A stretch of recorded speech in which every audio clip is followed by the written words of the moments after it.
I can't do this anymore. I can't do this show. Your reviews are stupid, he's glitching, and I'm tired of reviewing new smartphones. What? I don't know how to cope with this.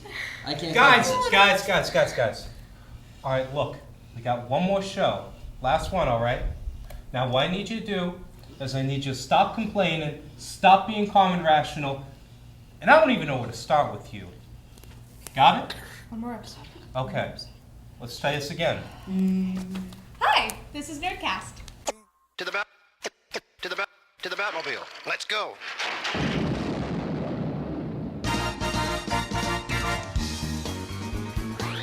Atomic batteries to power. Turbines to speed.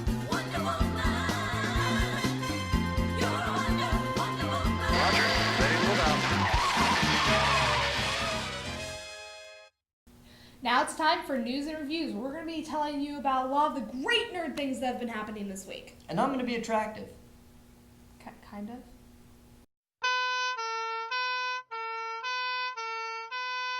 This 4th of July, we did not only celebrate our independence, but many people across the country have fought for one of our most basic freedoms in the Restore the 4th protest. The topic of personal privacy, especially through the internet, has already gotten some major attention in the nerd tech world through video games like Watchdog and multiple nerd-centered forums. But only recently has the mainstream public become more interested in this topic. This is mainly because we are using the internet far more. The Restore the 4th protest has been put together by Fight for Our Future. This protest mission is to uphold the 4th Amendment, which states that the right of the people to be secure in their persons, houses, papers, and effects against unreasonable searches and seizures shall not be violated, and to fight some of the government's more invasive surveillance programs, specifically the NSA's PRISM. The NSA PRISM program was reported to be buying people's personal online information and surveilling it for threats of terrorism. Now, this includes your shopping records, Facebook comments, and law conversations, and much, much more. The Restore the 4th protest took place physically in nearly 100 cities in the U.S. and virtually on multiple sites. In cities such as San Francisco, New York, and Washington, D.C., hundreds of people marched so that their voices can be heard and that their information is secure. Multiple websites have also taken to protesting by posting banners that display the 4th Amendment and ask visitors to sign petitions, call congressmen, and join the marches. Among those websites that are supporting the Restore the 4th are 4chan, Mozilla, Reddit, and WordPress, reminding us all that 4chan does actually do good things for society. While these protests are focused on the NSA's recent program, which searched people's personal online information, the movement is also demanding action that will stop similar programs from happening in the future. Restore the 4th has 3 main demands. 1, a congressional investigation of the PRISM program so that the public can know what specific information was taken and how it is being used. 2, Section 2.15 of the Patriot Act and Section 702 of the FISA Amendment need to be amended so that blanket surveillance of Americans' private communications can't happen. 3, asking for General Clapper's resignation for lying to the Senate-elect Committee on Intelligence and to the American people in general. The NSA website has actually come out and said that they have no objection to a peaceful protest. But will this peaceful protest actually lead to real change in theirs and the U.S. government's ways? Well, what we do know is that the movement is getting a lot of attention from every major news channel and website, including Fox, CNN, and MSNBC. For better or for worse, the Restore the 4th is getting people to listen. What will you do? There was once a film known as What's Eating Gilbert Grape. It was the tale of a young man struggling to find love while crushed under the responsibility of caring for an obese monster of a mother and a severely handicapped Leonardo DiCaprio. Most notably about this film, it starred a young, brooding Johnny Depp acting a serious role without the constraints of Tim Burton or Disney. Then one day, Johnny played a pirate, and he never stopped. The Lone Ranger is a movie based on a radio serial from 1933, and it primarily shows that Johnny Depp refuses to be taken seriously. I can't really think of any other objective this movie reaches for. I mean, There's no nostalgia factor, since the original audience forgot about the Lone Ranger somewhere between the invention of television and meeting their great-grandchildren. And it's not like there are kids somewhere wondering when they're getting their Lone Ranger movie. This is a film with no audience. And even though it manages to have some creative action sequences, it spends most of its time wandering in obscurity and lasting way too long. The movie stars Armie Hammer, a man with a cool porn name, as John Reed, a young lawyer who follows his brother on a manhunt that he started when he refused to shoot a fugitive in hopes of bringing said fugitive to justice. Reed and his brother get shot when their posse is betrayed, and Reed comes back from the dead using the age-old method of magic horse.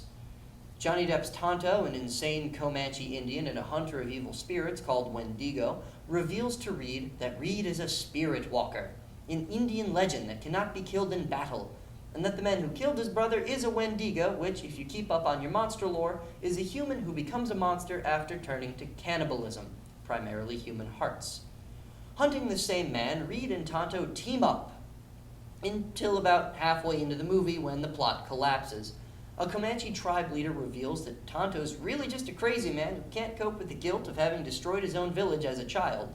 So all of his ramblings about spirit walkers, Wendigo, are really just the vocalized insanity of a very sick man. Only it's not. We see Hammer's character come back to life, and that's the basis for the entire movie. So throwing out all that is just abrupt. It doesn't really make sense. It's uncomfortable. And for some reason, this movie loves to bury its own leads, just like that. Eventually, it just devolves into pointing at white people and calling them monsters because it forgot about all its own mysticism. Not that white people weren't monsters, especially back then, but it's hardly a new message. I think the real point of this movie was crazy train-based action sequences. In which case, yeah, those happen. But each one comes with its own confusion as the movie throws red herrings at the audience that could have, or really should have, been significant plot points. Instead, the action sequences play out exactly the way you'd expect them to, and though they're on a grand, Fast and Furious with trains type scale, at the end of them, you wonder why they bothered to keep half the shots in the movie.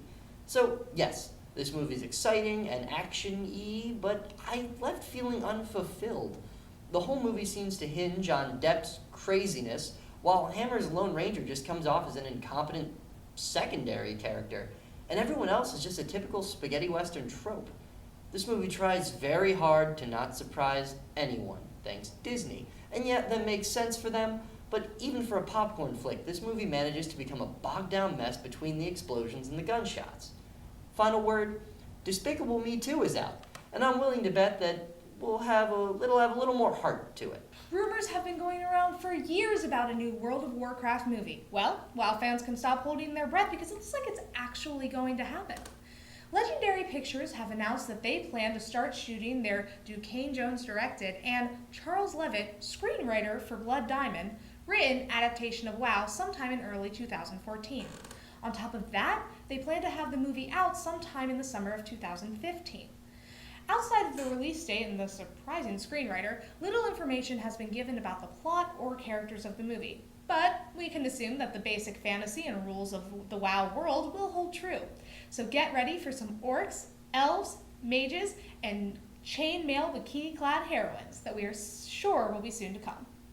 Deadpool game. We got comics, we got video games, we are colliding. This is Jeremy Lawton, comic expert, we say. And I'm the video game reviewer, and we're going to get right down into it. Deadpool the game. It's about the titular merc with the mouth as he experiences his own video game, really. True to comic form, DP spends this game breaking the fourth wall and being generally insane while murdering hundreds of people. But they're clones, so it's fine. It just sucks that his methods of murder get so repetitive.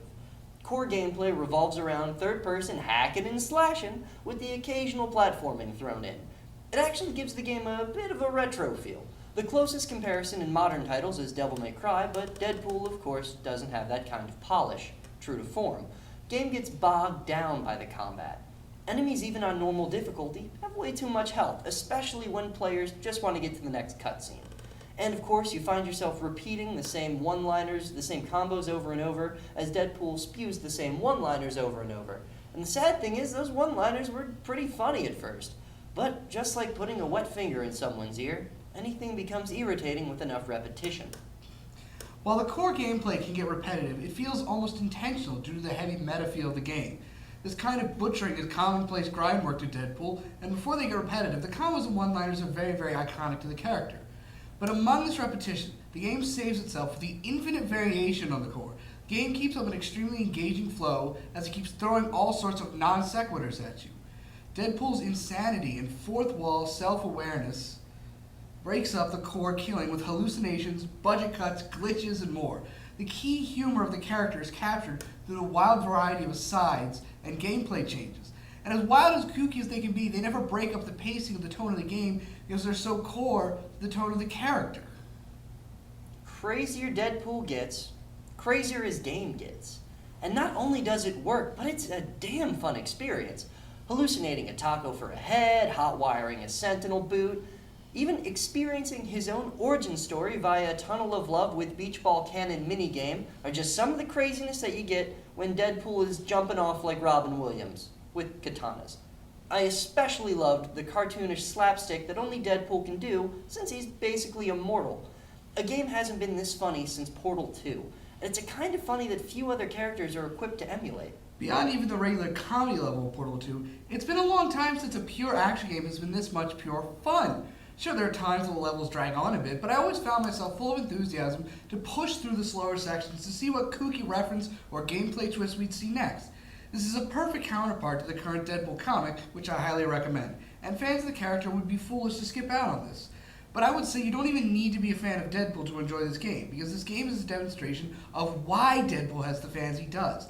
If you're a fan of the off-the-wall, Adult Swim, Suda51, Mad World, etc. kind of meta-humor that deconstructs the action genre while parodying it and playing it straight, Deadpool is the game for you. Pure entertainment from the first ball-scratching burp trophy to the banana and beer-powered rocket bicycle and all the murder in between. I don't believe in rating systems, but Jeremy does. Jeremy, what do you give this game? 8 chimichangas, 4 beers, 73 clones, and 1 Sam's Taco Stand. Sony has just announced that for Comic-Con, they will be hosting panels for 4 of their new movies that are coming out next year. The first is the next Amazing Spider-Man movie. Andrew Garfield and director Mark Webb will be joined by the new Spider-Man villain/antagonist, Jamie Foxx, who will be playing Electro, and Dan Dehan, who will be playing Harry Osborn. The Spidey stars will be discussing the upcoming Amazing Spider-Man sequel and exclusives that you can only see at Comic-Con. The cast of the new RoboCop movie will be making an appearance as well to discuss how they feel about the project and to answer fan questions about the remake of this cult classic. The panel will have actors Kinman, Abby Cornish, and Samuel L. Jackson. Wrapping up Sony's slate at Comic-Con is Anna Faris, Terry Crews, and director Cody Cameron and Chris Piran. Fronting for Cloudy with a Chance of Meatballs 2. And from the upcoming fantasy movie, The Mortal Instruments, City of Bones, we have Lily Collins, Jamie Cambrell-Brower, Robert Sheehan, Kevin Zager, director Harold Swart, and author Cassandra Clare. Marvel Studios also unveiled its schedule for panels at Comic-Con, so look for panels featuring Thor, The Dark World, and Captain America, The Winter Soldier on Saturday, July 20th on the renowned Hall H stage. Check out all of these panels and more at Comic-Con on July 18th. I know I wish I could. And now for words and pictures with Comic Crash. Fun, fun, fun.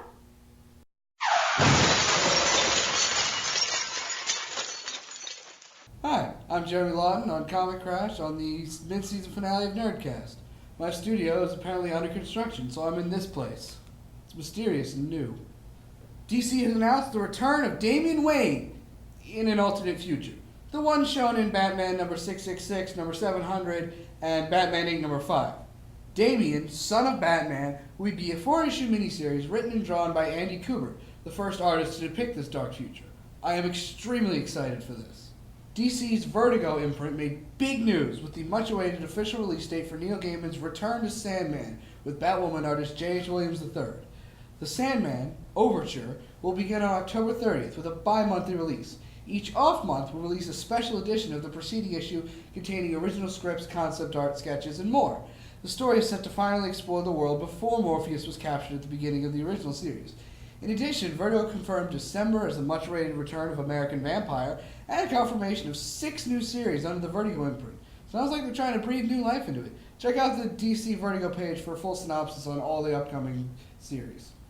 Back to the Future is coming back as a comic. Back to the Future, and yes, that is the full title, is about the film's producer Bob Gale and the original cast from Marty's girlfriend Melora Hardin accidentally going back in time and then making sure that Marty McFly is cast as the original actor Eric Stoltz instead of Michael J. Fox. The idea is insanely meta, and I'm eager to see how it plays out. I believe the series begins this month, but I'm not totally sure. I'll get back to you on that at some point on the Nerdcast page. Thunderbolts number 12, I called it. Thunderbolts is making a turnaround with new series writer Charles Soule, who is rapidly climbing my favorite writers list. After the wild climax of Wade's run, Punisher doubts Elektra truly killed her brother. So what follows is a Punisher world tour as he hunts down all of Orestes' contacts to kill the man. It's a complete 180 into perfect portrayal of Frank Castle, unlike what we've seen in the series.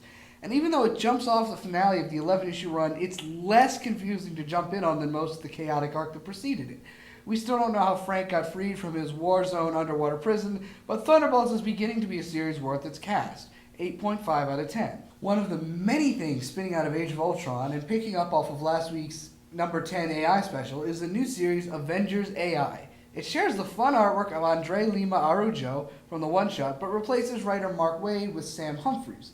This issue slows things down a bit as it takes the time to rally the cast and introduces some of the slightly more esoteric robot-focused characters going into the series, so it doesn't really get off its feet by the time they assemble to battle.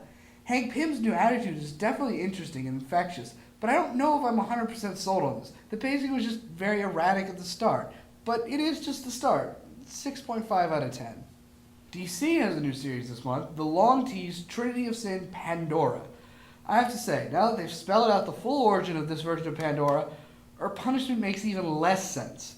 She wasn't the classic Greek Pandora who was given the box and told not to open it. She was just a girl who stumbled upon this box in the woods and did exactly what any sane, rational human being would do and opened it. There was no way she could have known it contained all the world's evils. She did not deserve eons of punishment for opening a box that she found in the woods. Seriously. It's a huge flaw in the story, and the story itself wasn't super compelling. This issue read more like a history lesson, fleshing out what we hadn't yet pieced together from the fragments we've been shown. Most of it is very self-explanatory, and I never felt like we connected to Pandora as a character yet. I felt bad for her, mostly in a way that was just rage against the incredibly weak plotting. And the artwork was just okay. I can only go 4 out of 10 on this one for now. After the trippy Morrison epic, and even the amazing character-rich Andy Diggle story, Action Comics has hit its downfall in last week's number 23. It feels like an issue of New 52's Superman, which is appropriate because it shares the writer, Scott Lobdell, and carries over some of the plot details. It has a lot of unnecessary exposition and heavily avoidable conflict. The World of Krypton Crow feature continues to be interesting, especially with the reveal of which character it's been developing, personal favorite Superman sporting character of mine. But the star-studded Superman series has fallen. This issue is only worth getting if you're following the self-titled Superman series. 5.5 out of 10. The Superior Foes of Spider-Man sounds like the gimmickiest series, jumping on the extra hype of Superior Spider-Man going on right now. But at second glance, I realized it was Nick Spencer writing it, and I was excited. My excitement is well placed, as Superior Foes of Spider-Man is definitely interesting, unique, and not what it appears. It steams away from gimmick territory by using C or even D-list villains, not superior ones, a Sinister Six continuing of 5 members. It only shows shades of Spencer's trademark heavy mystery weaving, but still rides high by walking a razor's edge between clever light comedy and truly dark implications connected to the real-world style of crime. Like all of Nick Spencer's work, The Superior Foes of Spider-Man is completely unique, narrowly avoiding gimmick territory with very obvious intention. This issue begins the series with a 9 out of 10. I was wrong when I promised it to you last week, but it's here. Batman Incorporated number 12 is the penultimate issue of Morrison's amazing Batman epic saga. What blew me away the most about this issue was that there was still plenty of mystery going into the final climax, with secrets still on the table to create tension in addition to the promise of the final battle. And in terms of battle, this issue has it galore to the extreme and then some. Pretty much this entire issue is some members of Batman Incorporated versus the Fatherless, and it's a legendary beatdown with few equals. The personal intensity of the battle increases the tension, as does Burnham's extreme facial expressions. This isn't a jumping on point, but it's a definitive example of why Batman Incorporated is not to be missed. 10 out of 10. That concludes it for Comic Crash. Now we go back to the person with more facial hair and the person with less facial hair than me. Mitch and Angelia with Nerd Gear.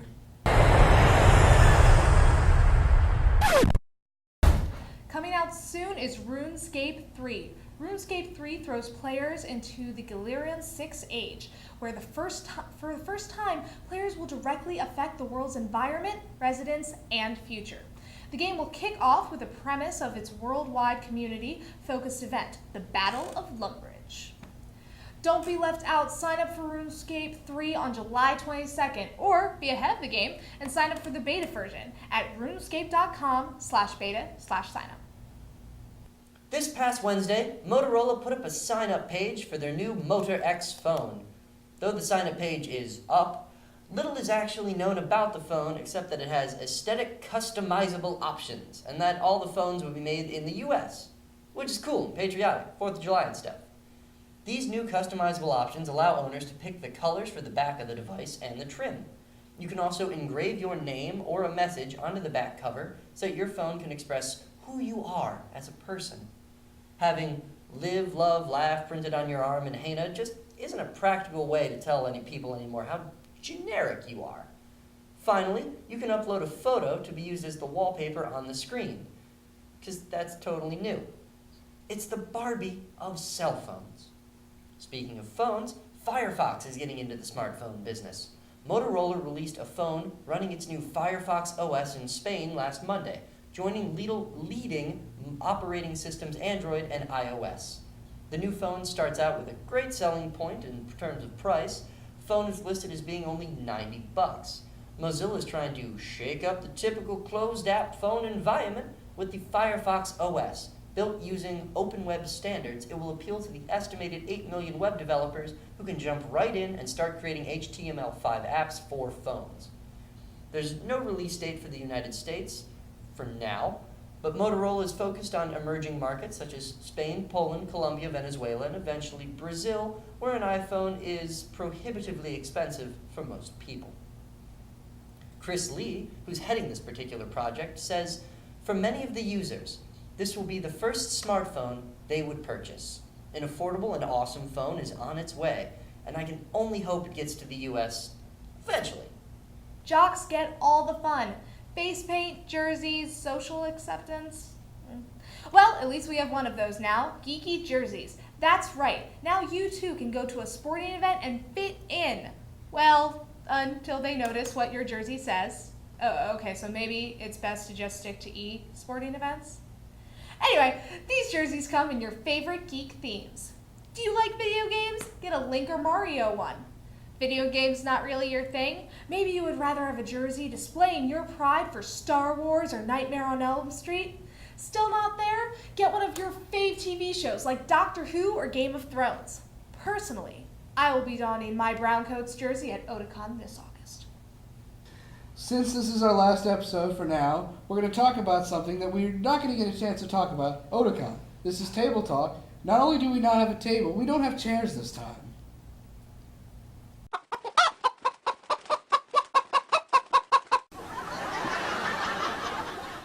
I am the ghost of Otakon Past, here to talk to you about some recurring highlights and other kinds of things from the past of Otakon. And I'm the ghost of Otakon Future. I'm here to tell you about everything that we really hope to see at Otakon. In order to do that, I need to tell you about what's popular right now in anime. And I guess that makes me the ghost of Otakon Present.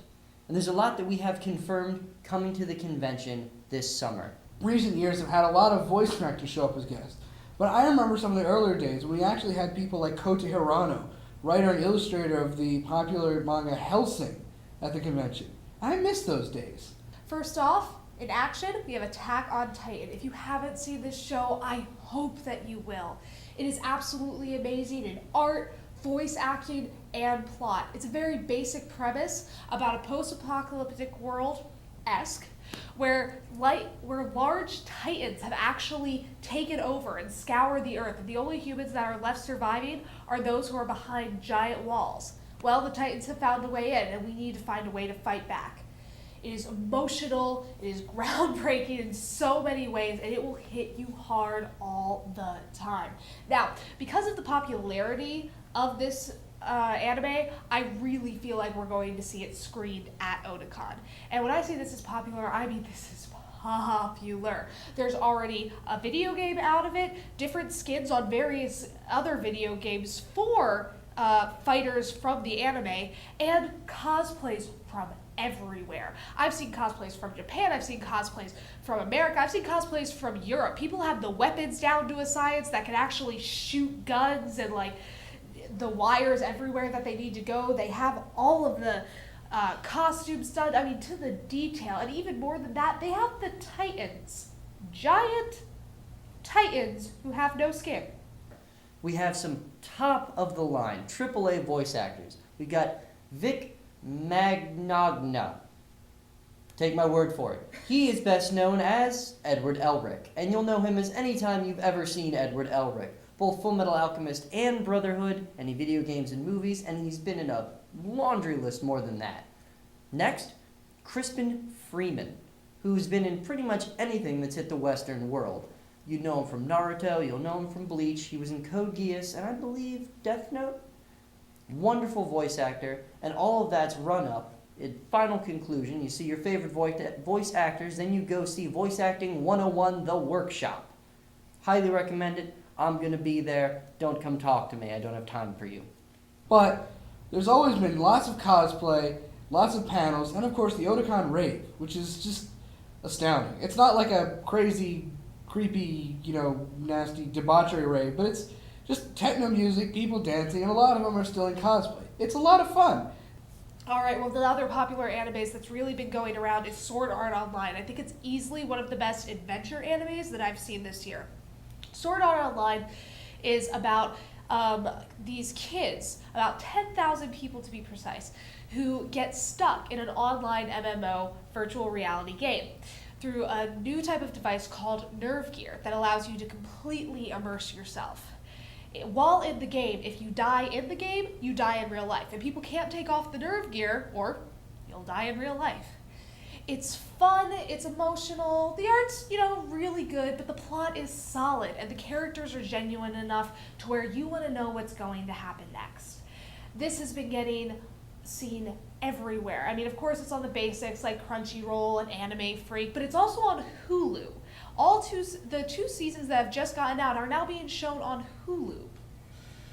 Anime is everywhere. We've also been seeing a lot of cosplay for this. Not only things that people are doing on their own, but costumes for Sword Art Online are being sold now, already completely made and constructed. Also, other workshops and presentations include Beyondist the Tentacle, which is the thorough looking at of the darker corners of hentai by the famous group Plus Two Comedy. Also, we have Beyond Pokemon. We have a study of Durarara, a dystopian look at Dead Man Wonderland and how that world came to be. And every year there always seems to be some kind of theme to the cosplay. Not like everyone follows it, but there's usually sort of a general consensus that most people, like last year, it was definitely Assassin's Creed. There were so many assassins, it was overwhelming. You couldn't step through a crowd without walking past like 5 people in hoods. A couple years ago, it was Kingdom Hearts 2. There was about 3 years ago, I was really impressed because there actually wasn't one that stood out among others. That year was great. There was a lot more variety, and honestly, you're always going to find all sorts of esoteric cosplays. You'll find some bad ones, but you'll also see some really great ones. Next category would probably be comedy. My teen romantic comedy, Snafu, probably my favorite, isn't actually about romance. There hasn't been a bit of romance in the entire show. It makes fun and is a parody of everything that is a romantic anime. You think that you get into those situations where the guy's supposed to kiss the girl, never happens, gets shot down instead. Really dark, really good. Some really beautiful stuff going on at Artist Alley, of course, including local favorite Cross Critters, where Megan Cross will commission and sew together anything. So, we asked you put her skills to the test, come find her and throw money at her and get cute things. all sorts of that stuff is what you're going to see at Otakon, plus all sorts of anime that's going to air, and, of course, the Artist Alley and the Dealer's Room. Those are some of the best animes that I hope you will see. The two others that I really wanted to mention are My Little Monster, which is a great romance, and Gargantuan. If you haven't seen it, it's probably one of the best shonens out there. Keep an eye out. They're going to be screened at Otakon. I bet money on it. And from there, check out Super Art Fight, the battle of wits and art and drawing with markers in front of an audience. That's going to be featured at Otakon this year. I believe it's the first time it's come to the show floor. And it's going to be, as always, really, really impressive. And it gets a little loud, in a good way. What the hell happened here? I'm going on a pee break. Pee break! We here at Nerdcast could use a little bit of a summer break, so we'll see you in September. Okay, so the cosplay that I really want to do next year is I want to be dressed up like Catbug, and then I want one of you to be dressed up like Impossible Bear and just chasing me around Otakon. Gas, powered stick! I would totally do that. If we're going to do a Bravest Warriors thing, I will be the Emotion Lord. I just want to hit her with a stick. 500 chocolate puppies! I don't know. My favorite cosplay ever, though, was when somebody was just Jane's hat from Firefly. Like, Yes. just a hat. Just the hat. Giant knitted hat. That was a beautiful idea. I still love, I love when they look really good. Like somebody was cosplaying as Shinobu from No More Heroes, and she looked like she stepped right out of the game, and it was just amazing. I'd like to be the cheerleader boss from Killer 7 with the mask. Oh God, that was terrifying. I know it was You terrifying. do that, and I'll be Curtis Blackburn. But I just want to have an army of little girls, It would like be my even more sisters and their terrifying. friends, dressed up like little sisters, just marching into Otakon, and me leading them. I mean, I've already done Colin Smith. have you heard about the guy from, he was living on an island, some fog rolled in, so some guy decided to cosplay as Pyramid Head while this island was really foggy, and Nice. just terrified anyone who got the reference. That's awesome. I want to be that guy!